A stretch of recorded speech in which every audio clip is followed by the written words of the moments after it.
अब वही माँ बीमार हो चुकी थी। दिन गुजरते गए, लेकिन बेटा शहर की दौड़ में खो गया। अम्मा, मैं आ गया हूँ, मैं पैसे लाया हूँ। बेटा, पैसे तो मिल जाते हैं, लेकिन वक्त वापस नहीं आता। पुत्र जादू में न रह नमज न चढ़िन, कभी किसी का दिल न तोड़िन। पुत्र, ਜਦੋਂ मैं मर जावा ते हलाल रिज़क कमा के खावे, हराम दा नाला कदी भूल के भी ना खा। पुत्र, मैं कदी तेनू हराम नहीं खिलाया, क्योंकि हराम ईमान नू बर्बाद कर देंदा है। अम्मा, तुहाडे लफ्ज़ सच निकले। हराम रिस्क नाल चैन नहीं लभदा, पर जदों हलाल कमाना शुरू किया, अल्लाह ने रिस्क विच बरकत पा दी। ਮਾਂ ਦੀਆਂ ਗੱਲਾਂ ਖਜ਼ਾਨੇ ਵਰਗੀਆਂ ਹੁੰਦੀਆਂ ਹਨ। ਜੇ ਤੁਸੀਂ ਉਹਨਾਂ ਨੂੰ ਸੰਭਾਲ ਕੇ ਰੱਖਦੇ ਹੋ ਤਾਂ ਜ਼ਿੰਦਗੀ ਖੁਸ਼ਹਾਲ ਹੋ ਜਾਂਦੀ ਹੈ।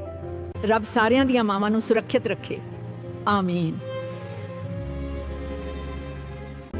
And so I pray for them, knowing that your love is the greatest wealth we have.